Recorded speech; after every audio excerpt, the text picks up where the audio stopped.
네, 바닷속 이야기도 뜨겁습니다. 두 번째로 AI가 선택한 오늘 시장 시그널은요. 조선주와 해운주에서 동시에 시세를 포착하고 있다고 하는데요. AI의 답변 하나씩 열어보도록 하시죠. 일단 조선주가 날아오르고 있습니다. 한국이 설 연휴를 보내고 있던 지난 13일이죠. 미국에서는 백악관이 공식적으로 미국 해양 행동 계획이라는 보고서를 발표했는데요. 여기에 있는 내용들이 한국 기업이 수혜라고 콕 집어 설명하고 있는데 어떤 내용인지 원문을 하나씩 찾아보도록 하겠습니다. 가장 먼저 미국 정부가 미국 조선업 재건을 위해서 한국과 일본과 역사적인 협력을 지속할 것이다 라고 이야기를 하면서 정말 대놓고 중국까지 겨냥하고 있는 모습이 확인되고 있는데요. 이로 인해 한국 기업이 결국엔 미국의 MRO나 신규 선박 발주에 있어 핵심 파트너로 급부상할 수 있다는 기대감이 함께 들려오고 있습니다. 두 번째 문장을 보면 그 구체적인 계획이 함께 등장하고 있는데요. 바로 브릿지 전략입니다. 함께 열어보도록 할까요? 이 계약 초기 물량은 한국과 일본에서 조선소를 통해 건조를 하겠다고 밝혔고요. 동시에 자본 투자를 한국과 일본으로부터 봐서 미래에는 미국에서도 생산을 가능하도록 만들겠다라는 전략까지 함께 등장하고 있습니다. 마지막 그림을 함께 보시면요. 대놓고 신뢰할 수 없는 사업자로 중국을 지지하면서 명명하면서 중국이 아닌 한국이나 일본과 함께 사업을 재개하겠다라고 이야기를 하고 있는데요. 미국의 정책적 수혜가 다시 한번 들어보이는 현 시점, 조선주는 단순히 미국의 이슈만이 아니라 그 기초 체력, 펀더멘털까지 탄탄하다라고 평가받고 있는데요. 어떤 종목이 가장 유망한지 오늘 그 전략 함께 세워보도록 하겠습니다. 다음 AI 시그널도 함께 열어보도록 하겠습니다. 오늘 조선주만 상승하는 게 아니라요. 해운주도 함께 반응하고 있는데요. 바로 간밤 트럼프 행정부에서 벤스 부통령이 이란을 상대로 군사작전이 임박했다라는 굉장히 공격적인 발언이 외신을 통해 보도가 되었습니다. 특히 현재 미군이 항공모함 2척과 전투기 수백 개를 전개하며 사실상 전시태세에 돌입했다라고 시장은 판단하고 있는데요. 이렇게 이란 부근에서 군사작전이 재개가 된다면 가장 큰 물동량이 이동하는 공간이죠. 수에즈 운하가 막히게 됐을 때 다시 한번 해운업계들은 아프리카 희망봉으로 우회하게 될 것이고 그럼 궁극적으로 해운 운임이 상승할지 모른다라는 불안감에 오늘 해운주들이 일제히 함께 상승하고 있습니다. 특히 원자재와 에너지를 실어나르는 벌크선 테마가 오늘 가장 많이 상승하고 있는데요. 그 안에서도 대한해운이 주도주, 대장주 역할을 하고 있는 모습이고요. 컨테이너 및 특수선 관련 섹터도 함께 움직이고 있습니다.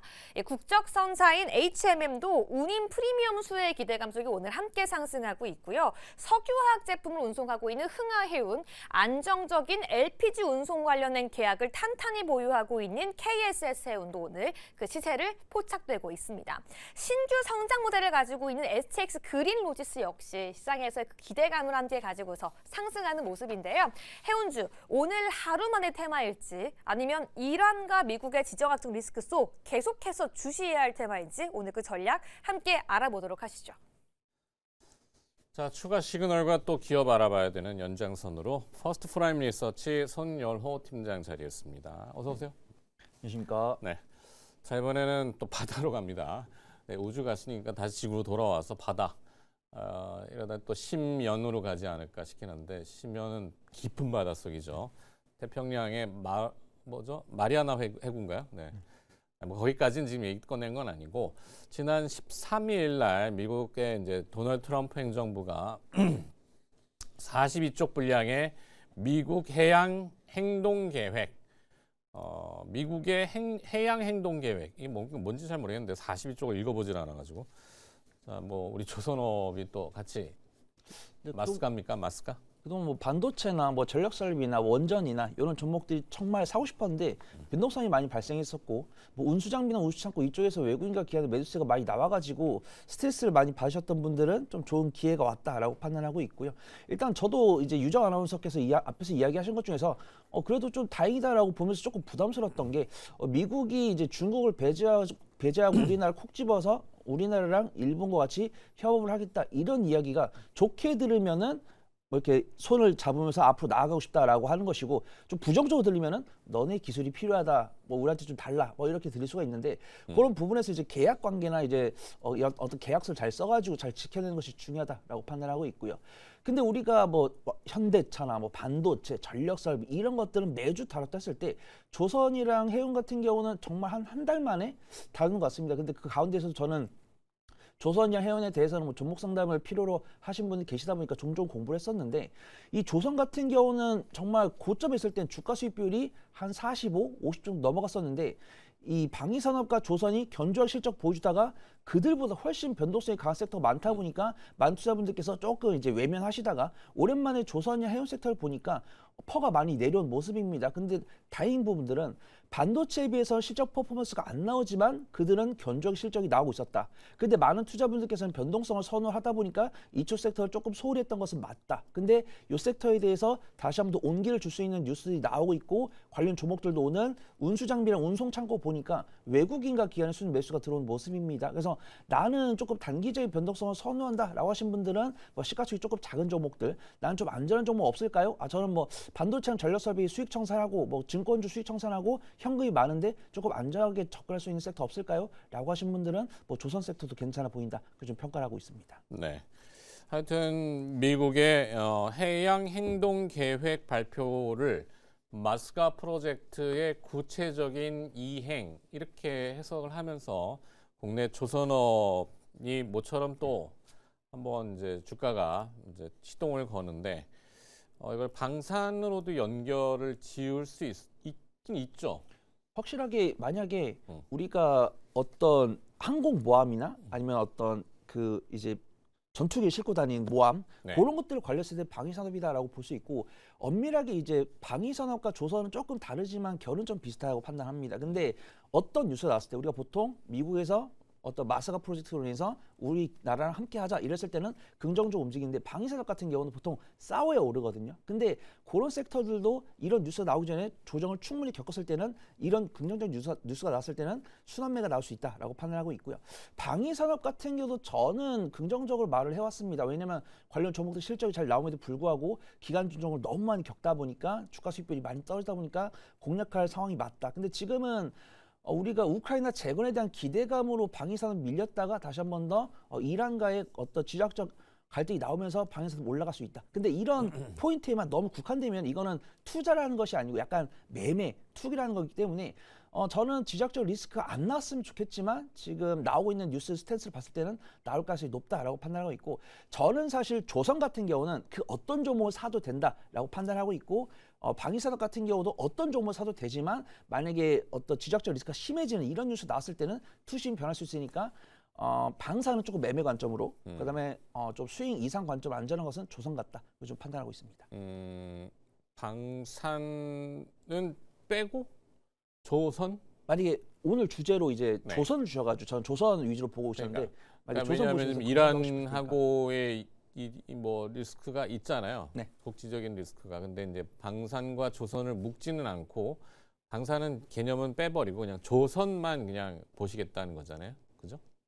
저는 오늘은 그 마음가짐으로 갖고 왔는데 이제 앵커님처럼 조선 이야기하다 보면 방산도 떠올 수 있잖아요. 네. 그래서 저 같은 경우는 지금은 방산이랑 조선을 같이 묶지만 네. 방산을 보실 때는 꼭 지정학적 리스크가 심화되는지 아니면 우크라이나 재건축 쪽 화해 모드가 오는지 그런 것들을 좀 확인하면서 매매를 해야 될 것 같다. 좀 판단하고 있습니다. 네, 그래서 전략과 그다음에 뭐 선택 사항이라고 해야 될까요? 네, 우선 저는 조선 같은 경우는 매수 의견 드리고요. 타픽 같은 경우는 당연히 하나오션을 뺄 수가 없는데 하나오션을 말씀드리면은 약간 채널이 돌아가기 때문에 네. 하나오션을 제외했을 때는 하나엔진 볼 수 있습니다. 근데 오늘 앞에서 유저 아나운서께서 이야기하셨지만 이 지정학적 리스크라든가 우리나라의 협업이 약간 LNG 쪽입니다. 그래서 LNG 쪽이기 때문에 약간 LNG와 관련 있는 종목을 봐야 되는데 한화엔진을 원래 탑픽으로 하려고 했는데 안 움직이더라고요. 네. 그래서 한화엔진도 빼고 제 탑픽은 좀 세진중공업 보려고 합니다. 그래서 보통은 한국카본, 뭐 동성화인텍, 세진중공업 이런 쪽들을 많이 보고 있는데 저는 약간 수급적으로 본 겁니다. 그래서 세진중공업 같은 경우는 LNG선에 필요한 그 같은 부품들을 만들고 있는데 주가 수익률이 가장 낮고요. 그다음에 변동성 같은 경우는 뭐 동성화인텍이나 한국카본 이런 종목도 나왔는데 동성화인텍 같은 경우는 이제 약간 경영 관련 악재가 한번 나왔었으니까 그래서 좀 배제가 돼가지고 나는 만약에 뉴스를 정말 잘 찾는다라고 하신 분들은 한화엔진, 나는 그냥 리스크 하나도 없이 안전한 거 하고 싶다라고 하신 분들은 하나오션, 난 LNG 쪽에 좀 초점을 맞추겠다라고 하신 분들은 뭐 동성화인텍이나 한국화만 보셔야 되는데 그런 것들 잘 모르겠고 가장 가운데 테마에서 실적 나오면서 기간 조정 오래 거쳤으면서 저평가 매력도 갖고 있으면서 외국인과 기관이 사고 있는 종목이 무엇이냐라고 했을 때는 저는 세진중공업 같다 좀 판단해서 오늘 토픽은 세진중공업 말씀드리도록 하겠습니다. 세진중공업. 네. 네, 알겠습니다. 자, 그다음에 해운주 이거는 역시 마찬가지로 지정학적 리스크인데 그러면은 이제 아까 수혜주나 호르무즈예요? 네, 수혜지 쪽. 네, 거기 뭐 아직 명확한 사실 알기가 너무 어려워요. 이 군사적 정보는 저희 정보의 접근의 한계성이 있기 때문에 그냥 돌아가는 상황, 뭐 유가가 움직이는 것들, 그다음에 그냥 외신에 나오는 것들, 뭐 이런 것들만 집산해서 볼 수밖에 없고. 그게 이제 해운주에는 어떤 영향을 준다? 뭐 운임 가격 상승 이걸로만 하기에는 해운주 참 진짜 분석하기 너무 어려워요, 여기가.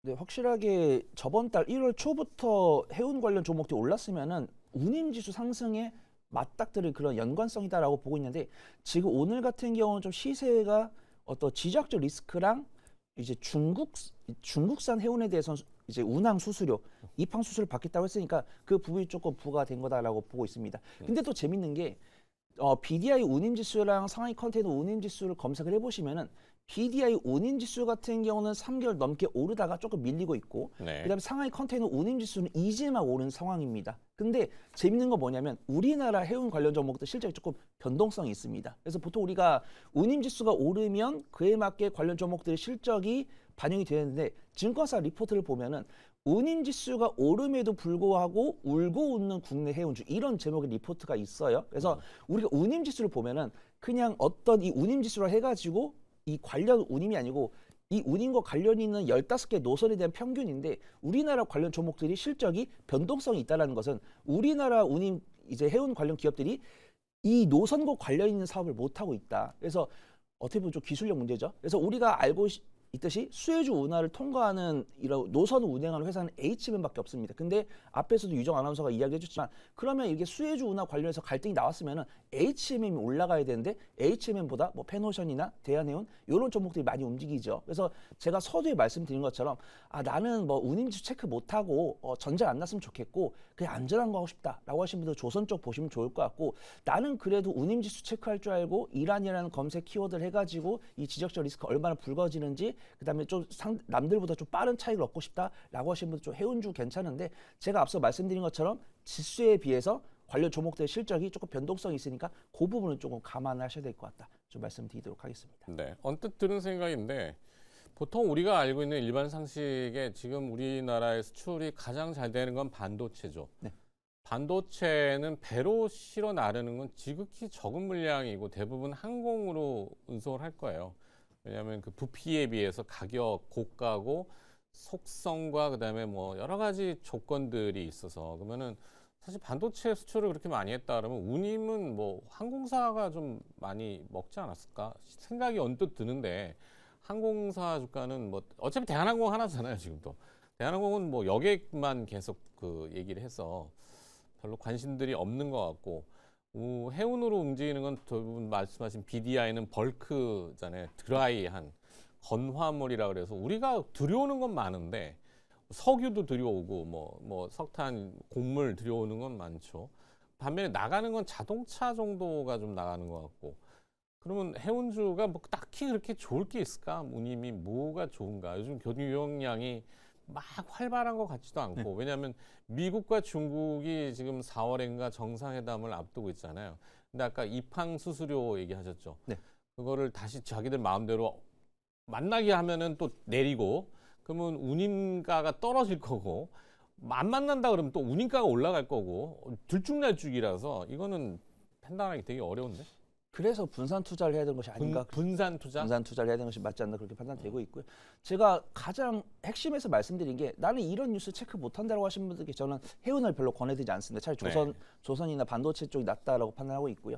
해운 같은 경우는 좀 시세가 나오니까 근데 오늘 운수 창고에도 외국인과 기관의 수급이 들어오고 있으니까 그런 건데 저도 앵커님과 마찬가지로 나의 인사이트가 맞습니다. 보통 우리 시청자분들도 맞고 앵커님도 맞고 저도 맞는데 그 생각대로 안 움직여서 재밌는 거죠. 그래서 네. 우리가 보통은 주가는 실적에 비례한다는 마인드로 이제 깔고 주식을 하는데 뭐 페로브스카이트라든가 아니면 뭐 마그네틱이라든가 이런 게 어떤 우리 상상력을 자극을 하다 보니까 그쪽으로 수급이 들어오는 모습이고 우리가 지금 방송 시청하신 시청자분들도 어떤 실적에 비례해서 투자를 하신 분도 계시고 어떤 새로운 뉴 인사이트에 따른 그 괴리를 먹고자 하신 분도 계실 거란 말입니다. 그래서 저 같은 경우도 오늘 해운을 오랜만에 공부를 하면서 비대위 운임지수 보고 SCFI 운임지수 보고 우리 관련 종목들이 실적이 잘 나올 거다라 보고 우리가 알고 있는 대장급 종목들 실적을 다 나열을 해봤는데 불규칙한 겁니다. 왜 이러지 했는데 이제 앵커님처럼 우리가 정작 수출로 먹고 사는 부품들은 이 항로를 이용하지 않았다는 겁니다. 그래서 네. 가치 투자를 하려면 당연히 조선을 해야 되는 거고 근데 해운을 오늘 사야 되는 이유는 시세가 들어왔고 외국인 기관이 오랜만에 매수를 하고 있고 많은 분들께서는 이제 트럼프 대통령의 성격을 고렸을 때는 이 지정학적 리스크가 조금 부각될 수 있다라고 보는 겁니다. 그래서 저 같은 경우는 오늘 탑픽으로 이제 단기 매매라는 결론을 갖고 왔고 네. 탑픽으로는 페노션 갖고 왔고요. 페노션. 네, 그래서 그 어렵다는 페노션을. BDI 운임 지수에만 입각을 한 겁니다. 네. 그래서 저는 아이디어가 되게 많은 게 차라리 하나오션이나 세진중공업 안전한데 나는 매매를 정말 잘한다 이러신 분들은 뭐 HMM이나 페노션 그다음에 한 LNG선이면은 이제 컨테이너 같은 이제 원유 같은 게 이제 컨테이너선이 들어오니까 대한해운 컨테이너선 걸렸을 때는 근데 저는 오로지 상하이 컨테이너 운임지수 같은 경우 이제만 올라왔고 내가 그래도 한 번 실패했을 때 빠져나가기 위해서는 미들 언덕이 있는 실적이나 아니면 BDI 운임지수처럼 조금 믿을 수 있는 그런 실적과 좀 연관이 되어 있는 종목들을 봐야 된다고 판단하고 있고 그런 관점을 봤을 때는 저는 페노션이 제일 안전한 종목이 아닐까 좀 판단하고 있습니다. 네. 페노션 하니까 또 생각나는 게 이제 2013년도인가 신용증권 엄경화 연구원이 커버리지에서 빼버렸어요. 분석이 어렵다는 기억으로. 하여튼 뭐 난해한 기업인데 조금 투명했으면 좋겠다 생각인데 뭐 그건 기업이 할 일이고. 알겠습니다. 하여튼 단기 매매용으로 페노션을 주셨고요. 퍼스트 프라임 리서치의 손열호 팀장이 수고해 주셨습니다. 고맙습니다. 감사합니다.